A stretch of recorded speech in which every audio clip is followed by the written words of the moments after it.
Olá pessoal, que a paz do Senhor esteja com todos, paz e bem. Estamos ao vivo em todas as plataformas sociais. Se você é inscrito recorrente nosso aqui, muito obrigado por estar mais uma noite aqui com a gente.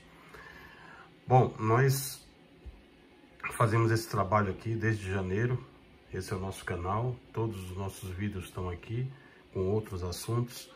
Nós somos pesquisadores, voluntários, professores na área. E vamos aqui, se você nunca viu meu currículo, tá aqui, pode ir lá no LinkedIn, conferir. Nós fazemos esse trabalho aqui de forma voluntária. O objetivo hoje é mostrar para vocês o que nós estamos vivenciando no mundo, o que nós estamos observando. Nós já comentamos aqui com vocês que em lives anteriores, né? Pessoal que está colocando as perguntas aqui ao vivo, pode ir colocando que eu já vou responder para vocês, tá? Vamos colocando aqui com calma, um momento de muita cautela, a gente tem muito conteúdo para falar, a nossa live está começando, então vamos lá. O assunto da live de hoje é mostrar para vocês as evidências científicas que comprovam que o Brasil já é o epicentro do mundo.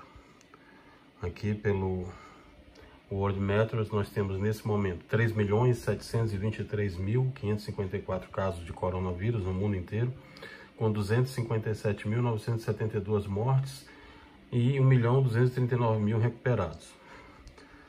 Vamos olhar por país. Estados Unidos, como nós fizemos a predição desde a primeira vez. Em nossa primeira live, muitos duvidaram, mas nós fomos os primeiros a fazer essa predição. 1.236.000 com a média histórica de 25.000 casos diários. Espanha, Itália, Reino Unido, França, Alemanha, Rússia, Turquia e o Brasil aqui com 114.715 casos nesse momento, com uma média de 6.500 casos aqui diários, o que já nos coloca com essa média aqui, como eu vou mostrar para vocês no estudo científico de hoje. Esses casos no Brasil ainda estão muito subnotificados. Nós comentamos isso na live anterior. Vamos mostrar para vocês os estudos científicos que corroboram com essa tese nossa. Mas a princípio, como a gente comentou, está aqui o estudo, tá? Feito com outros colegas da USP aí. Uma estimativa de casos de Covid-19. A gente vai utilizar a Coreia do Sul, que é um dos poucos países que tem conseguido realizar testes em massa, o que sugere que a nossa taxa de letalidade aí e a taxa de letalidade da Coreia do Sul, nesse momento, pelo fato de eles terem mais testes em massa do que qualquer outro país no mundo, corrobora a ideia de que a taxa deles é a mais fidedigna em relação a outros locais.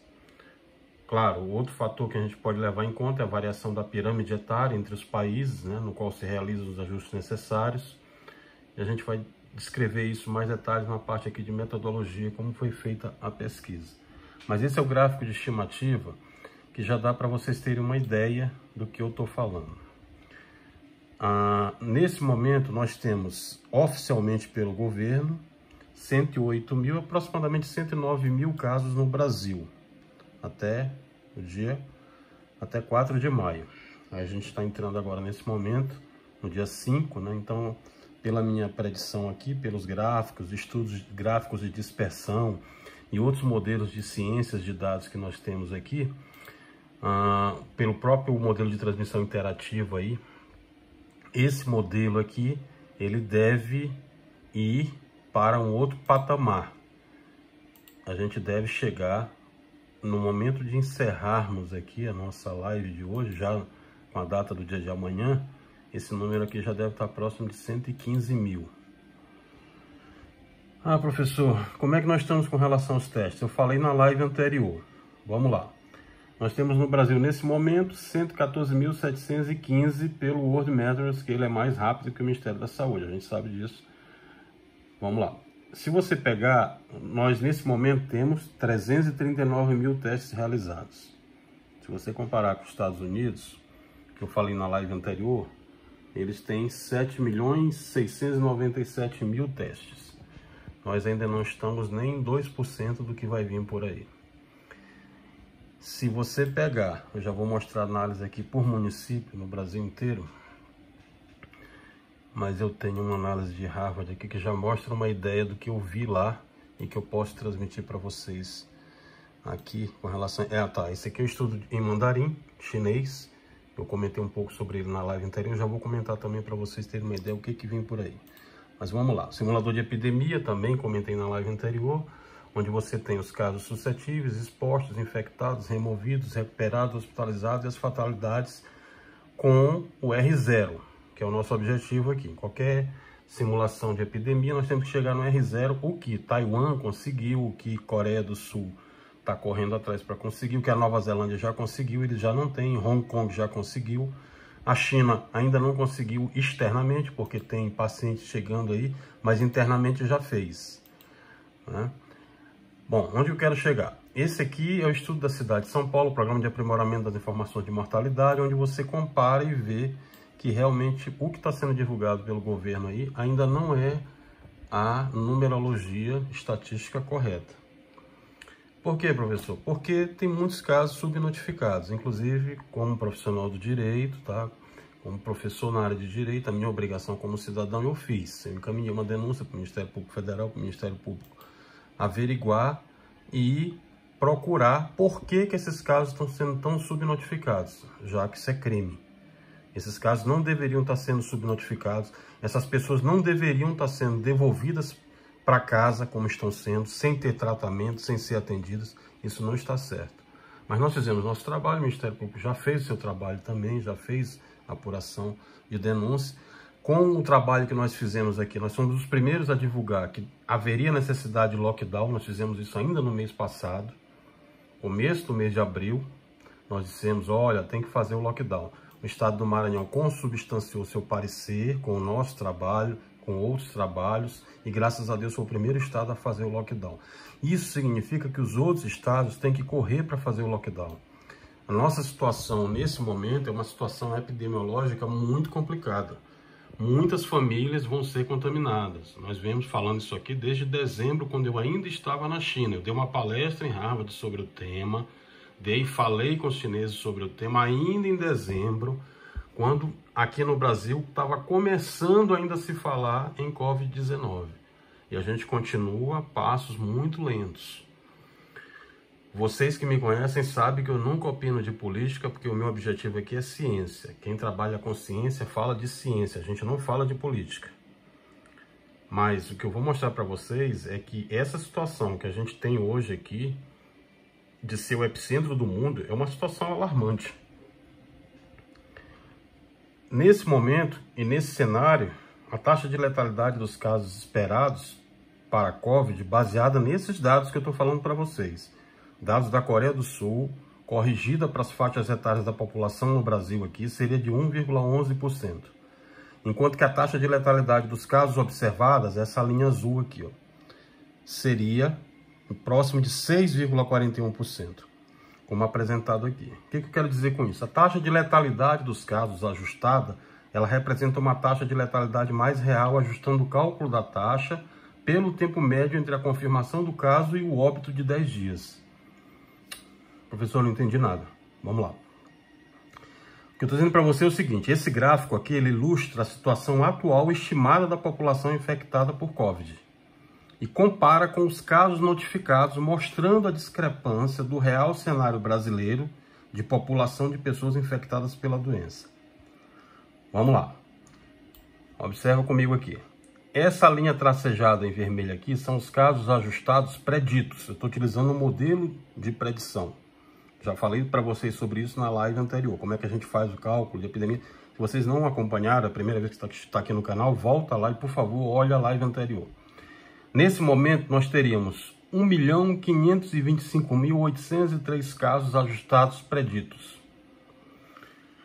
Por quê, professor? Porque são casos que são subnotificados, que a taxa de letalidade baixa, bate com a taxa da Coreia do Sul.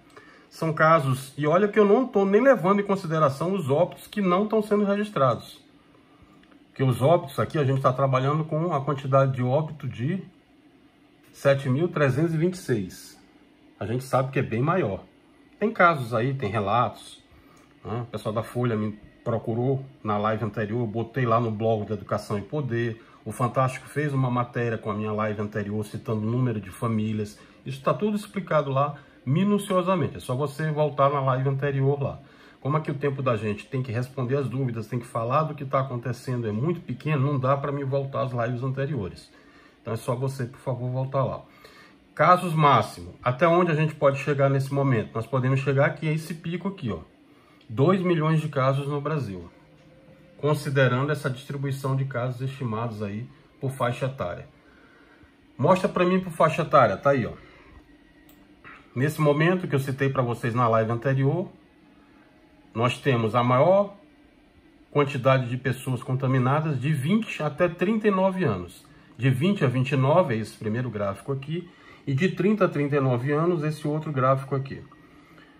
Ou seja, contrariando aquilo que muitos esperavam, e eu falei essa predição também, não seriam só os idosos que seriam atingidos.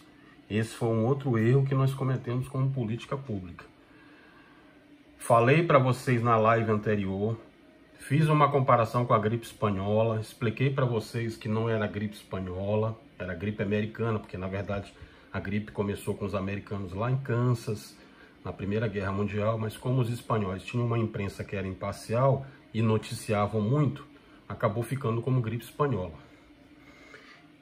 Mas não é de agora, isso já faz muito tempo que o mundo enfrentou essa pandemia com alta letalidade. A gripe espanhola foi quando? Falei para vocês, 1918, falei do livro para vocês, The Great Influenza, que era um livro do americano, que ele comenta, inclusive quando aconteceu as mesmas coisas que acontecem hoje no Brasil, essa coisa de político misturar com decisão de cientista, essa coisa de político não querer fechar a cidade, querer focar em economia e não querer focar no que realmente importa, que é a vida. Isso tudo teve em 1918 também. E ele comenta nesse livro. A gripe espanhola aconteceu a mesma coisa. Só que em 1918 você tinha um mundo diferente deste que a gente vive hoje. Mas mesmo assim, lá começou com o vírus influenza. Foi ele que começou a gripe espanhola lá. E foi infectado quantas pessoas que eu falei para vocês? Aproximadamente 50 milhões. Além da gripe espanhola, nós tivemos a peste negra, que também foi muito parecida com a Covid agora. E eu falei para vocês, 100 anos depois, na verdade 102, né, em 2020, nosso estilo de vida continua ainda mais vulnerável aos caprichos da natureza.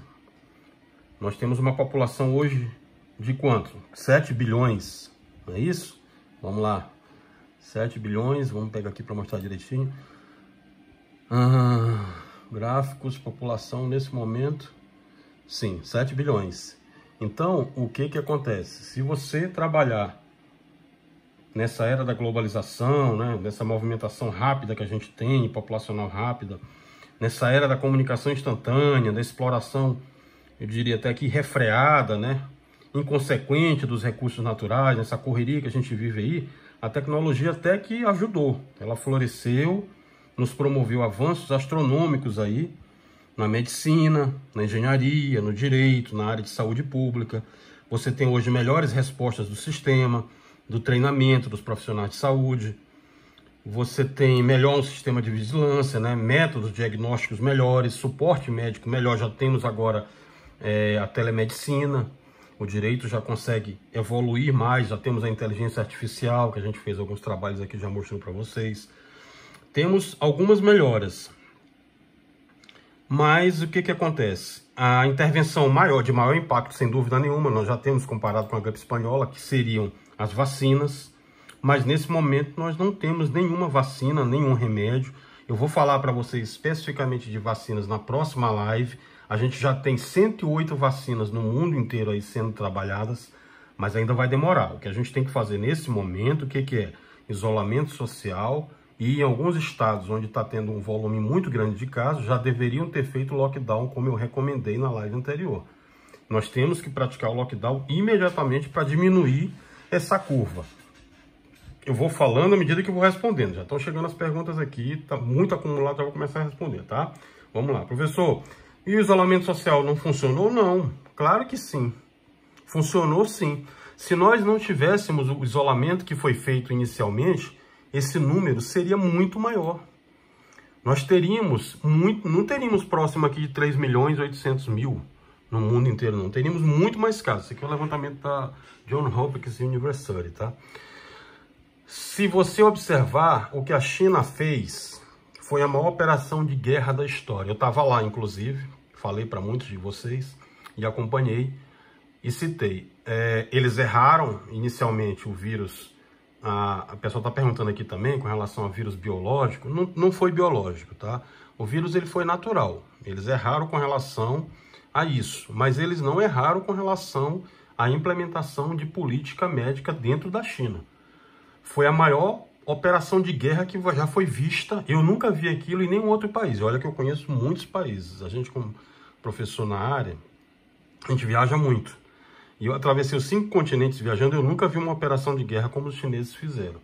Eles colocaram, foi mais de 20.000 médicos, profissionais da área médica, do exército, profissionais de direito, de engenharia, tudo misturado. Eles isolaram o Wuhan quando eles alertaram. Teve o caso daquele médico que foi morto, o governo chinês errou, o Partido Comunista errou em não ter acreditado. Mas quando eles pegaram a verdade para ver, aí eles tomaram choque. E eles correram para fechar o Wuhan. E pelo fato de eles terem fechado o Wuhan fica dentro do distrito de Hubei. É uma província. O laboratório de Wuhan fica dentro, fica próximo, inclusive, né, a área que teve lá, nós visitamos. E o que aconteceu? O laboratório de Wuhan, ele tem dinheiro, inclusive, do governo americano. Tá? Ele é financiado pelo governo americano, ele é financiado pelo governo europeu. A França certificou o laboratório de Wuhan. A certificação deles lá é P4, é uma das certificações mais rígidas que tem. E houve um erro. Mas no momento que eles tiveram que agir para corrigir o erro internamente, dentro de Wuhan, eles foram muito ágeis.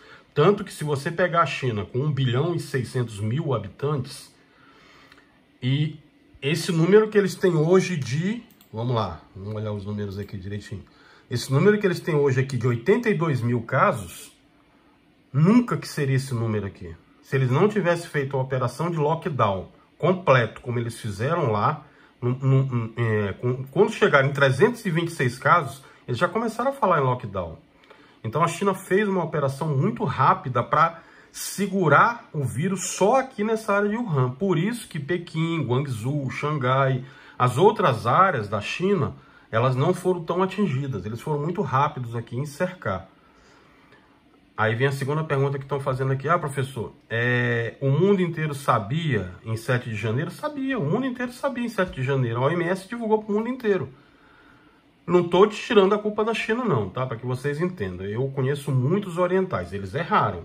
Agora eu tenho que dizer a verdade para vocês. Nós não temos nenhuma evidência científica nesse momento, até porque eu conheci parentes que morreram dos médicos que estavam lá em Wuhan. Conheci milhares de chineses, a China teve quase 5.000 mortos.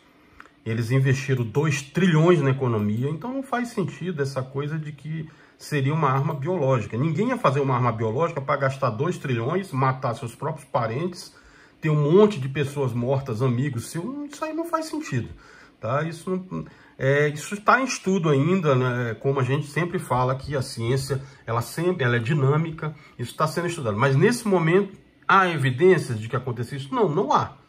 Pode ser que no futuro se descubra alguma coisa. Nesse momento, não há. O que há de verdade é isso que eu estou passando para vocês. Tem live que a gente fez aqui específica para tratar desse tipo de assunto. Agora, claro, o governo americano vai ficar criticando porque é função do governo americano. Tem eleições esse ano, o Trump provavelmente não vai ganhar as eleições se não mudar o cenário que está aí. Ele negligenciou, todo mundo sabe disso, não sou eu que falo, vocês acompanham e estão olhando. Muitos achavam, como ele mesmo disse, seria só uma gripezinha, não foi só ele que disse isso, vocês sabem do que eu estou me referindo. Então, quer dizer, esse tipo de atitude, de negligenciar uma pandemia que eu mostrei para vocês aqui, está aqui, ó, o estudo que foi feito, que foi apresentado no Fantástico, inclusive, que transmite com contágio pelo ar. Por isso que em Nova York foi tão rápido o contágio.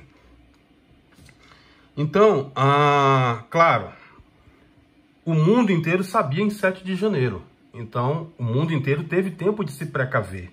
Por isso que muitos outros correram para fazer o lockdown. E nós não fizemos. Como os americanos também não fizeram. Como os americanos negligenciaram. E agora está aí a bomba. Então, na verdade, esse estudo que foi feito aqui, Tá? Ele comprova isso. Em primeiro lugar, era isso que eu queria dizer para vocês. Nós já somos epicentro do mundo. E nós fizemos essa predição aqui quando a China tinha 30 mil casos. Olha, o Brasil vai ser pior do que os Estados Unidos, porque a gente não está tomando as medidas adequadas. Nós não temos kits de teste para todo mundo.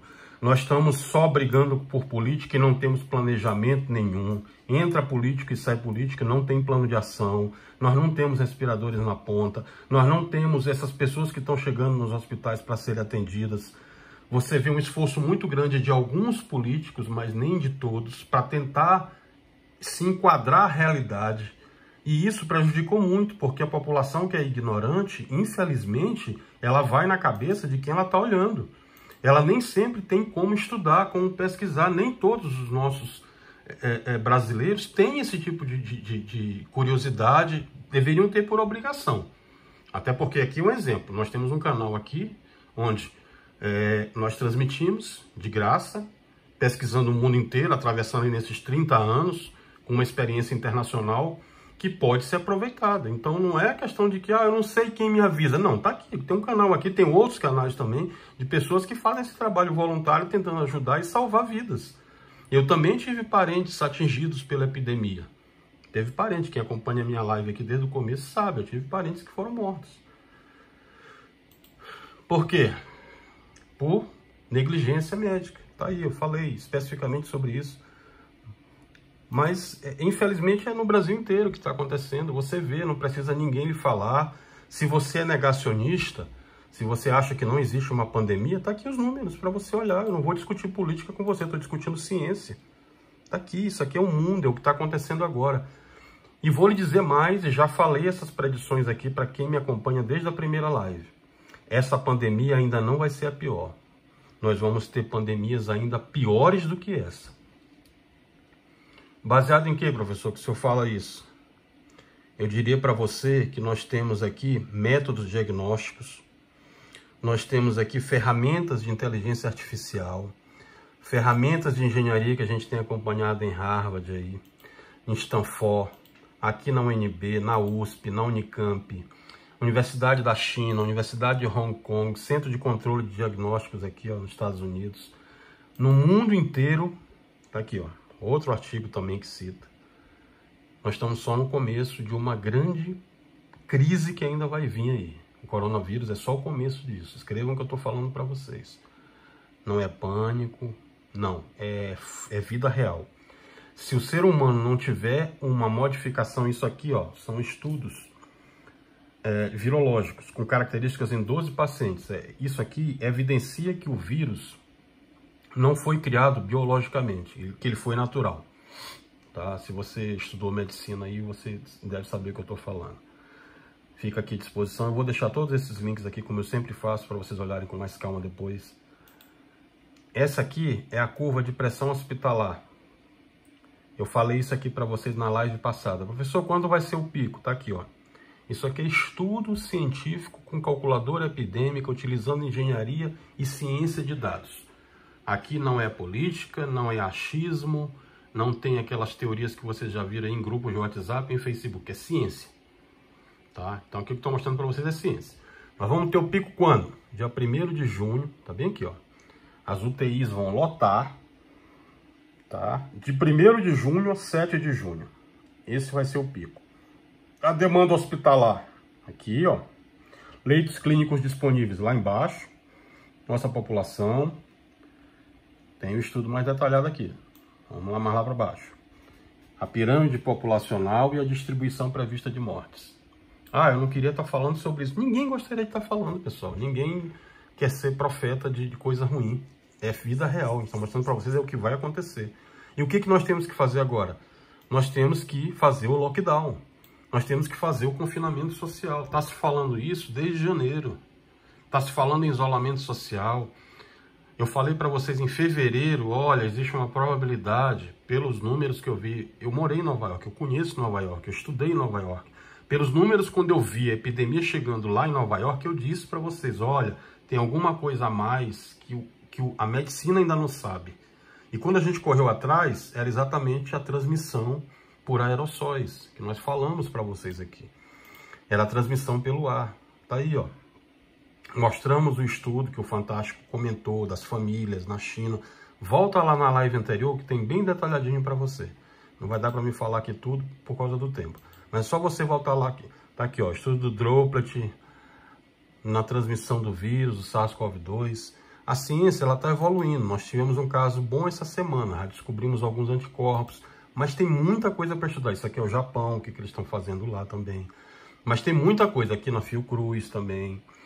Tem muita coisa ainda para estudar. Tudo é muito novo. Para você ter uma ideia, agora que a gente está começando a aprender o que é SARS-CoV-2.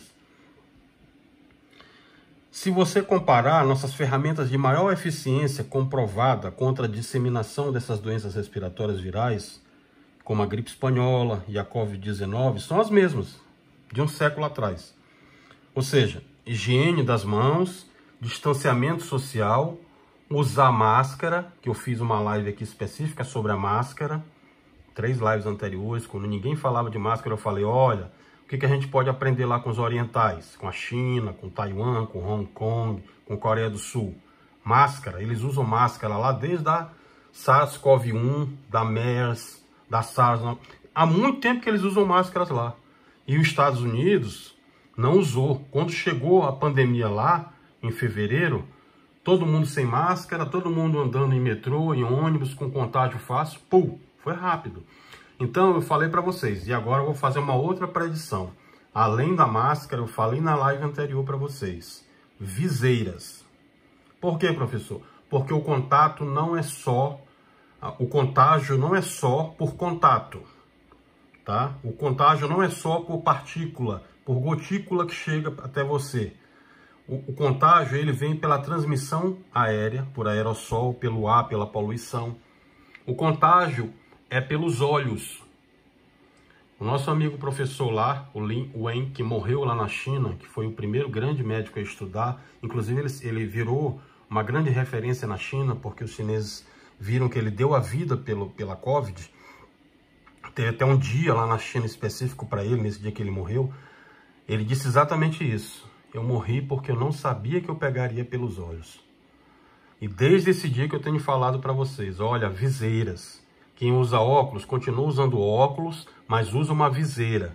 Então, além da máscara, além do isolamento social, além de todas as providências que a OMS já recomendou, que o Ministério da Saúde está recomendando, usem viseiras também.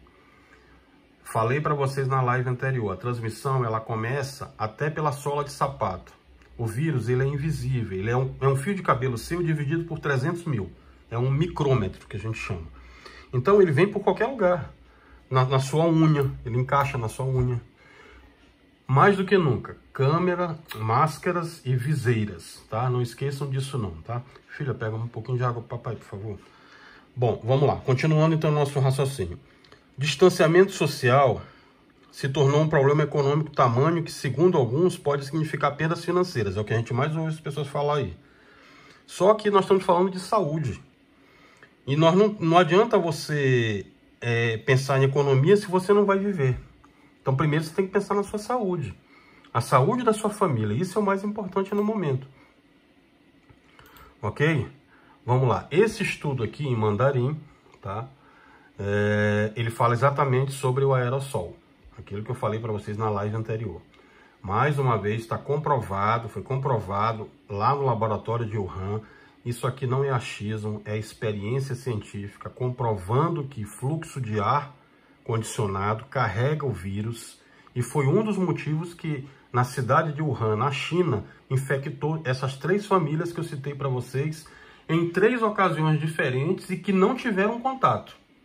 Então isso aqui evidencia e prova que realmente o contato, a transmissão por aerossol do SARS-CoV-2 acontece.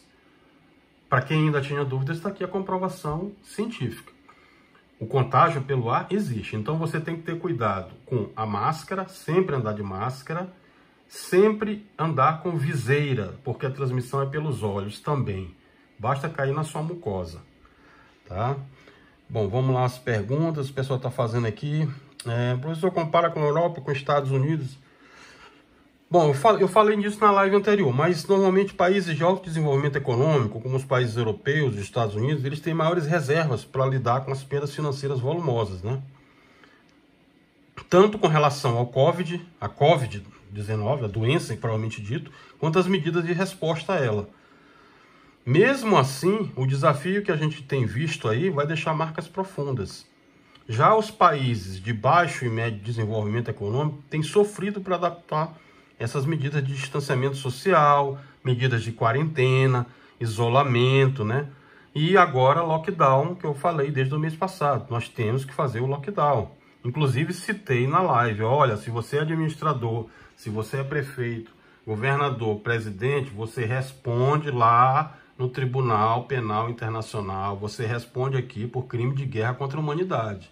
Nós já temos 7.800 óbitos. Todos esses óbitos aí, esses administradores estão respondendo também se não correrem para fazer medidas imediatamente de lockdown. Medidas de quarentena. E essa luta desigual aí que a gente tem visto, só quem tem vencido até agora é o vírus. Porque o vírus é ágil, ele é competente, né? Frente a todo o nosso sistema aí de máquinas estatais, sistemas de saúde, que a gente tem visto aí que, na verdade, não estavam preparados, são mal geridos, mal preparados para desafio no momento em que a gente tem uma pandemia. Mas o Brasil, como outros países de perfil socioeconômico similar, ele tem padecido para implementar essas intervenções uniformemente em seu território. O que a gente tem observado aí? Aqui é um outro exemplo que eu estava falando para vocês. Essa falta, vamos lá para os gráficos aqui. Casos confirmados por 100 mil habitantes. Quando você pega aí São Paulo, Rio, Brasília, Fortaleza, Ribeirão Preto, São Luís, cidades do Amazonas aí que estão padecendo. Tudo isso aí que a gente está vendo mostra a falta de evidência adaptada, essas interpretações técnicas equivocadas, fake news, conversas em grupos aí que não tem nada a ver. Não adianta você ficar negando, isso aqui é uma pandemia mundial, não depende de uma emissora de TV no Brasil, não depende de um partido político que está 6 anos que não faz nada mais aí. Não depende de nada disso. Isso aqui é uma pandemia mundial, bote isso na sua cabeça. Você tem que estar preocupado agora com a sua família.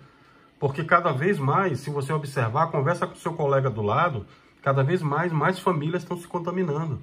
E se nós não fizermos o nosso trabalho, vai dar 2 horas da manhã, eu estou aqui com vocês ao vivo. Eu poderia estar com minha família lá, eu sou pai de família também. Mas não, eu estou aqui, passei o dia inteiro trabalhando e estou aqui. Porque a minha missão é salvar vidas. É o meu compromisso como brasileiro. A gente precisa salvar essas pessoas, elas não têm a quem recorrer. Essa é a ideia. Então põe isso na sua cabeça. Ou você salva a sua vida, ou vai ficar cada vez mais difícil. Porque se você for infectado, vocês estão vendo aí, ou quem não vê, tá aqui, eu vou falar para você. Você sabe o que acontece com quem morre de Covid-19? Pois não. Então vamos lá. Aqui a gente fala tudo ao vivo, vocês sabem disso, é tudo perguntando e respondendo, ninguém lê nada, não tem edição, não, tá aqui. Tô eu, vocês e Deus. Então vamos lá. Existe um protocolo médico e um protocolo no direito que diz o seguinte: se um parente seu morrer, como aconteceu com um parente meu e aconteceu com 8 mil famílias brasileiras que estão assistindo aí, que já tiveram parentes mortos, 8 mil famílias brasileiras com óbitos oficiais. No estudo que eu apresentei para vocês, esse número não é 8 mil, já é 15 mil. E eu acredito no estudo que foi apresentado, porque a gente pegou os relatórios aqui das prefeituras, relação de cartórios, trabalhos de grupos estatísticos que estão trabalhando, pessoal de engenharia de dados que está fazendo aí, tem muitos casos que estão subnotificados e óbitos não estão sendo informados com a verdadeira tipificação de Covid. O cara vai lá e põe lá infarto, põe outras coisas lá, insuficiência respiratória, só não coloca Covid-19. Porque não foi feito o teste, porque não tinha um teste para fazer. Uma sequência de erros quando se está trabalhando com vidas de seres humanos. Mas infelizmente é o que tem se mostrado aí. Então vamos lá. Esse protocolo no direito médico, na medicina, significa o seguinte: quando seu parente morre, ele passa a transmitir um nível lá de radiação que nem eles podem se aproximar dele, quanto mais você. Deu para entender agora? Para você que é negacionista? Significa, meu amigo, que se você ficar infectado e for parar no hospital, nem sua família pode ir lá lhe acompanhar. Depois que você morre, até o coveiro fica com medo de pegar no seu corpo. Um português muito claro é o que acontece, para quem está negando. Então, outra coisa, você sabe quem é que está morrendo mais nessa guerra aí? São os nossos heróis médicos, são as nossas heroínas enfermeiras, são os nossos heróis bombeiros. São pessoas que estão dando a vida pela vida da sua família, enquanto vocês estão negando. E eles não poderiam estar passando por tudo isso, mas estão. Enquanto alguns reclamam que estão fazendo isolamento social em casa, essas pessoas não têm tempo para fazer isolamento social e estão arriscando a vida delas nos hospitais. Então vamos ter consciência. Vamos ter consciência. Se o direito público, nesse momento, ele se sobrepõe ao direito individual, é o que a Constituição diz, é o que prevalece no direito internacional, então vamos respeitar também. Nós temos uma falta de evidência adaptada, interpretação técnica equivocada, um analfabetismo científico disseminado em toda a sociedade aí, a dificuldade de se criar um consenso entre ciência e política, e aí está sendo cobrado agora o seu preço. Então nós precisamos, de uma forma muito compreensível, escolher entre o fatalismo de uma pandemia ou a inevitabilidade de um massacre econômico. Essa é uma decisão complexa, concordo, mas é uma repercussão de longo prazo. É inevitável. Nós temos que buscar uma solução intermediária. Nesse momento, em consonância com outros líderes internacionais, nós temos que criar um passaporte imunológico, é o que eu sempre defendi. Ou seja, um tipo de documento que atestaria a imunidade adquirida de um paciente que teve a doença e se recuperou. Até isso, nesse momento, é complicado. Porque a própria tecnologia, do que a gente tem estudado aí, você vê o seguinte, tem 2 testes laboratoriais disponíveis no país para utilização de Covid-19. Um é o teste padrão ouro, a gente chama em inglês PCR, né? Polymerase Chain Reaction. O que o PCR faz? Ele identifica a carga genética do vírus a partir de amostras de secreções diversas do seu nariz, a naso e a orofaringe, que a gente chama. Tem o de sangue e o lavado broncoalveolar. É essencial, claro, porque um teste positivo mostraria diretamente a presença do vírus no organismo do paciente. Mas o que a gente faz em larga escala, obviamente, é o procedimento menos invasivo. Qual é o procedimento menos invasivo? É aquele teste da secreção de naso e orofaringe. Infelizmente, esse teste ele é o menos sensível. Em pacientes assintomáticos, como eu falei para vocês na live anterior, essa sensibilidade é baixa, daria em torno aí de 60% de eficácia. Ou seja, isso significa que em 40% dos casos em que o teste é feito, embora o paciente tenha o vírus em si, o teste falha e tem um resultado falso negativo. Ah, professor, e aí, como é que fica? Como é que fica? É que mesmo esse resultado sendo falso negativo, para uma doença de transmissibilidade tão elevada, ainda é uma margem perigosíssima. Por quê? 4 a cada 10 indivíduos assintomáticos voltariam à sociedade prontos para disseminar uma doença de altíssima transmissibilidade. Então, ou seja, isso não seria alcançado. O outro teste que mensura os anticorpos contra a doença, ele produz quando entra em contato com o invasor. Existem 3 problemas importantes associados a essa situação aí. A primeira questão é que o desenvolvimento de uma resposta de um anticorpo à infecção pode ser dependente do hospedeiro e levar tempo. O que significa isso, professor? Até 14 dias para o surgimento de uma imunoglobulina, né, do tipo IgC. Ela, teoricamente, ela provaria a inativação do antígeno, como acontece na maior parte das infecções. Mas no caso dos imunossuprimidos, por exemplo, essa resposta pode nem acontecer. Isso aí tem uma documentação que eu apresentei na live anterior do próprio Ministério da Saúde aí, que é a sensibilidade do teste sorológico do Brasil aqui. Ele varia muito entre os fabricantes. Na China tem muitos fabricantes com uma eficácia melhor, tem outros com uma eficácia menor. Mas normalmente, o que eu disse? Levaria a um erro diagnóstico crucial em pacientes assintomáticos. Até porque quando você faz o teste de um paciente que já teve o vírus, que já foi tratado, mesmo que você faça, ele vai dar positivo. Porque esse teste, ele não consegue distinguir uma célula viva de uma célula morta. O vírus já pode ter morrido dentro do seu corpo. mas ele ainda vai indicar lá positivo, porque ele não sabe distinguir. Nós não temos tecnologia ainda para isso. Por isso que o recomendável é aguardar um certo tempo para fazer.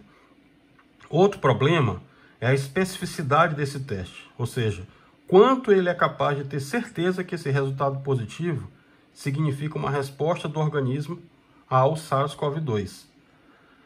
Não há um estudo clínico ainda que demonstre que não exista reação cruzada de detecção dessas imunoglobulinas, a IgM e a IgC, para SARS-CoV-2, com outras doenças, causadas ou não por outros coronavírus. E outra dificuldade, a terceira dificuldade, é sobre as características da imunidade que essa infecção promove. Se essa imunidade relacionada ao vírus ela for similar aos seus parentes, ou seja, o SARS-CoV-1, a MERS, a SARS, que causam doença respiratória branda, esta imunidade ela pode ser transitória. O que significa isso, professor? Significa que o paciente pode se reinfectar pelo mesmo vírus várias vezes ao longo da sua vida, podendo fazer um novo quadro de doença e disseminando mais uma vez o vírus pela população ao seu redor. Eu mostrei para vocês isso aqui, lá na Coreia do Sul fizeram com 120 pessoas depois de 45 dias e o teste voltou a dar positivo. O que significa isso? Que isso tudo ainda está em testes, nós ainda não temos. Até, se você observar, nós não sabemos ainda a duração dessa transitoriedade, o que inviabiliza a aposta em um curto espaço de tempo nessa estratégia, enquanto a gente não obtiver mais dados.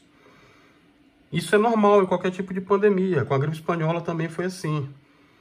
E outra, sem contar com a própria, eu diria até invejável capacidade mutagênica do vírus aí, que pode eventualmente se tornar um problema muito maior, não só para o sistema imunológico humano, mas para toda a nossa tecnologia diagnóstica.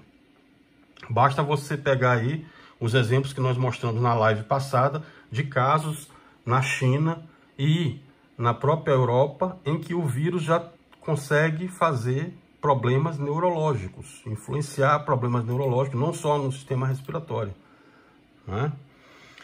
Então, tal adoção, né, seria uma aposta muito mais baseada em um ato de fé que da própria medicina. Porque todas essas assunções que a gente falou, elas nos favorecem. Mas são muitos obstáculos ainda. Nós temos aí a mitigação dos efeitos do sistema de saúde em países de baixo e médio desenvolvimento econômico, como o Brasil, como aqui é avassalador, né? Então é muito natural, é importante, é valoroso que nesse momento esses governantes nossos busquem desenvolver estratégias adaptadas ao nosso cenário para superar esses desafios. Principalmente esses desafios estruturados, considerando-se as potências, as falhas do conhecimento científico vigente, para que seu resultado tenha validade. O que eu quero dizer com isso? Se você já está vendo o seu sistema entrar em colapso, como eu falei na live anterior, chame o Ministério Público ou o Ministério Público a esse momento, conhecendo o Ministério Público como a gente conhece, que é do direito, a gente sabe que o Ministério Público já está com todos esses trabalhos lá e já está solicitando lockdown, como fez lá no Maranhão. E tem que ser feito. Não só no Maranhão, como foi feito. Tem que ser feito no Ceará, tem que ser feito no Amazonas, tem que ser feito no Rio, tem que ser feito no Pará. Ou a gente vai ficar só colecionando corpos lá? São vidas, pessoal. São seres humanos. Não pode ser tratado da forma que está sendo tratado. Nós temos que dar resposta a essas famílias. Elas merecem dignidade, elas merecem respeito. E, acima de tudo, elas merecem o direito mais essencial que existe. O direito à vida. Está no princípio da dignidade da pessoa humana. Bom, eu falei para vocês sobre o estudo de Harvard, está aqui, ó. Nós vimos lá.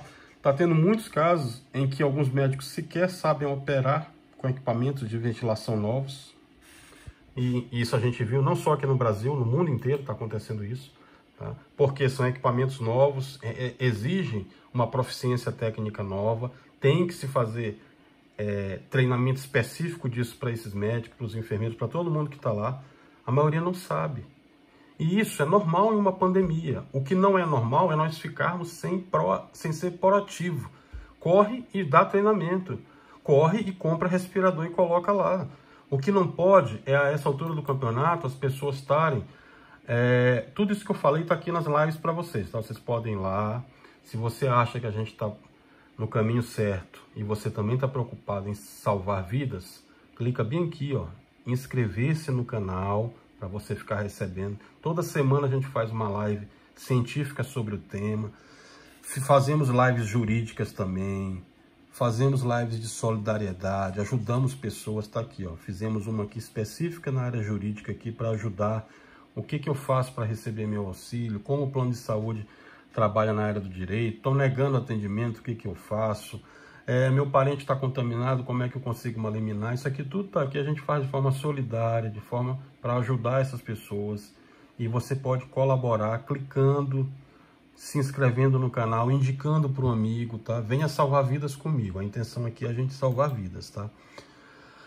Bom, então tá aqui. Fizemos a apresentação da nossa distribuição de casos, como eu falei para vocês. Já somos o epicentro do mundo, mas ainda podemos salvar muitas vidas se fizermos o lockdown e a população também ajudar. E aqui cabe uma observação, não são só os políticos não. A gente tem observado muitas pessoas que não dão atenção, que vão para passeata, que estão aglomerando, que estão fazendo churrasco, festa. O exemplo, ele vem de cada um de nós. Se cada um de nós fizer a sua parte, vai dar certo. Agora, se ninguém fizer a sua parte, nós já estamos levando mais um troféu aí que nenhum profissional do direito, da engenharia, da medicina, nenhum brasileiro gostaria de ter. A gente já está levando outro aí, ó. Nós somos epicentro do mundo em casos de coronavírus. Ultrapassamos os Estados Unidos, que também são outro país que negligenciou. Então, ainda podemos salvar vidas. Ainda podemos salvar muitas vidas. Depende da sua ação também. Então, vamos salvar vidas. Me ajudem a salvar vidas. A gente ainda tem muita vida para salvar. Tem muita gente que não tem acesso a esse tipo de informação. Passe lá para ele, peça para assistir. Peça para assistir as outras lives.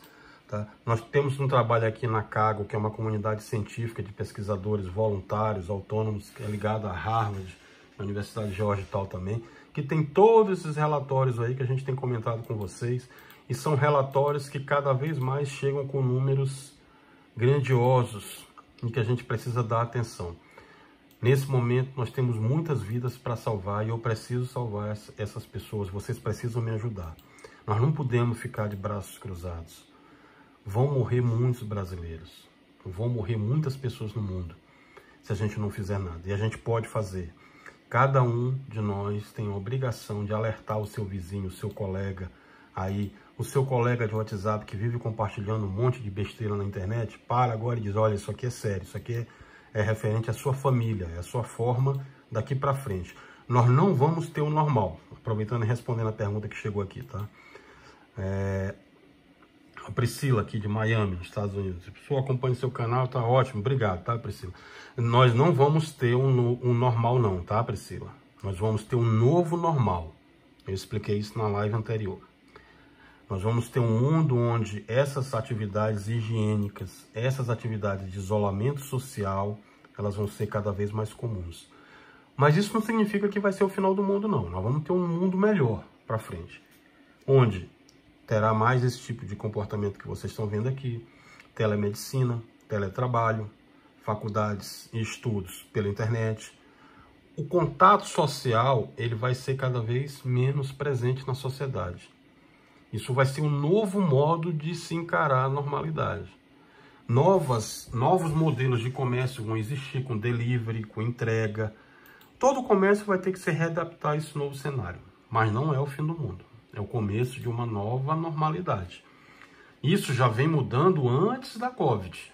Isso já vinha mudando. Acontece que a sociedade, inclusive a gente chamava isso na área de engenharia de transformação digital.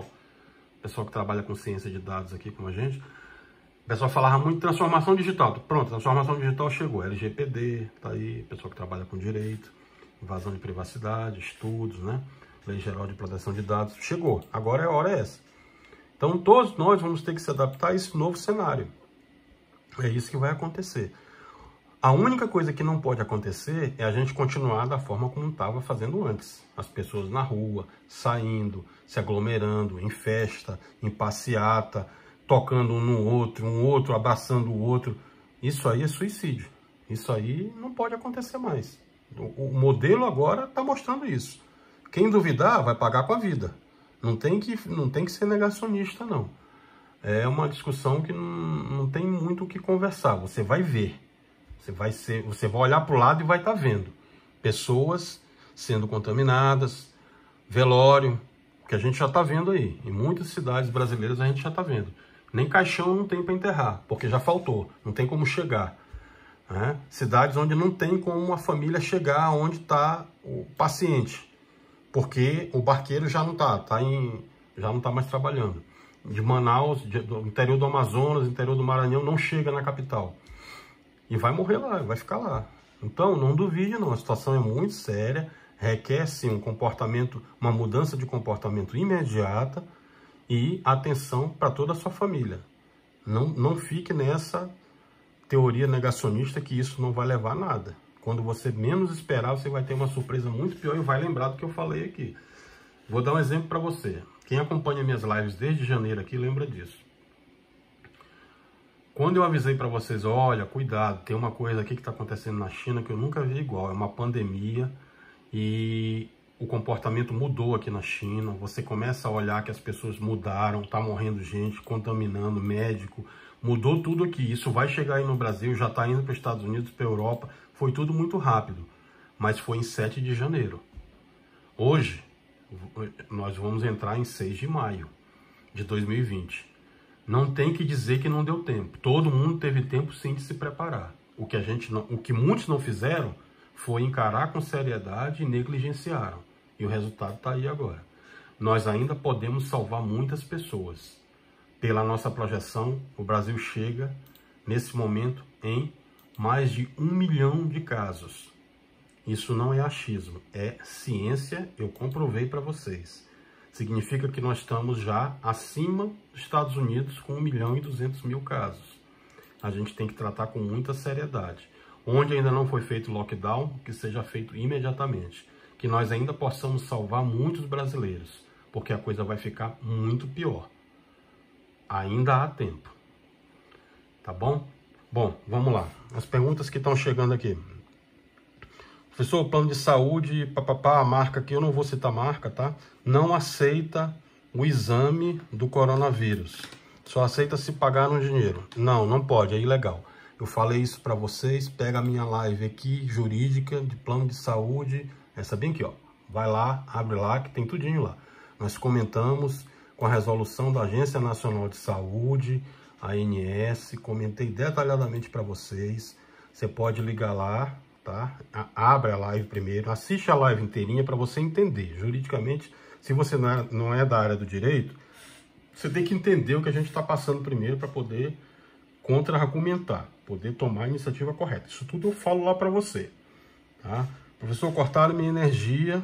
O senhor falou que não podia cortar na live anterior, porque estaria durante a pandemia. Sim, falei, quem cortou errou, tá? Inclusive, cabe pedido de indenização por dano material e moral. É só ir na live anterior lá e olhar o que eu falei. Como eu sempre digo para vocês, evitem judicializar, principalmente nesse momento que os tribunais estão abarrotados, o CNJ está trabalhando aí, não tem previsão, então vamos evitar de judicializar. Pega lá, liga lá na operadora lá, você não falou estado aqui, mas liga lá no seu estado, na operadora lá, cortaram minha energia, liga lá no 196, 0800, aqui em Brasília é a SEB, é 196 que a gente liga, no seu estado deve ser 196 também, mas se não for, é só consultar lá. Liga lá e diz, olha, falei com o meu professor de direito, tá aqui a live, peguei a decisão judicial que ele colocou lá no site, é uma decisão da 4ª Vara Federal de Brasília, vocês são obrigados a vir religar minha energia aqui. Se não ligar, você liga lá na ANEEL, que é a Agência Nacional de Energia Elétrica, que controla a operadora do seu estado aí, passa o número do protocolo e segue tudo que eu falei na live lá. Vai lá na live que você vai assistir, que vão ligar sua energia. Inclusive, se estava atrasada, eles têm que ligar, tá? Enquanto perdurar a pandemia. Não significa que você não vai pagar, não. Estou incentivando você a fazer calote, não. Você vai pagar. Você só não vai pagar agora. Você tem um período aí, judicialmente, que foi congelado, mas que você não pode ter seu serviço de concessão pública negado. Tá? Então ligue lá que eles vão ligar. Mesma coisa se for energia, água, telecomunicações e gás sem ser o gás botijão. O gás que tem uma operadora que fornece lá em apartamento. Esses serviços são considerados serviços públicos essenciais. Tá lá escrito, tá lá descrito na live lá. Nosso tempo aqui tá chegando ao final, tá? Professor fala do Moro, do Bolsonaro. Não vou falar disso aqui. A live nossa aqui é ciência. A gente vai falar de ciência para vocês, tá? Isso aí tem muita gente falando, vocês consultam lá, que a gente vai falar só de ciência, tá bom? Professor, com relação a SARS-CoV-2, tá, já falei também aqui, tá? Já falei aqui no começo. Ela queria saber um gráfico comparativo e se os números do governo estão subnotificados. Estão subnotificados, mostrei evidência científica aqui, mostramos a Associação Nacional de Cartórios com o número de óbitos que tem lá, estudo da Covid Brasil, da USP, estudo científico aqui também da Prefeitura de São Paulo, programa de aprimoramento das informações de mortalidade que mostram que estão subnotificados e encaminhei denúncia para o Ministério Público Federal, Ministério Público Estadual, está no meu Facebook, está no LinkedIn e está também na live anterior. Só você entrar lá que vai olhar que está lá, tá bom? Nosso tempo está acabando, as outras dúvidas aqui eu vou responder para vocês fora da live aqui, que é tudo ao vivo. Muito obrigado mais uma vez, se inscrevam no canal, cliquem em OK lá, curtir, like se você gostou. E indique para o seu amigo e me ajude a salvar vidas. Esse é o nosso objetivo. Nós precisamos salvar vidas e tirar o Brasil desse momento para que a gente não entre em mais uma triste estatística mundial. Muito obrigado, você que ficou comigo agora até as 2h30 da manhã. Fique em paz, fique com Deus, paz e bem. Até a nossa próxima live.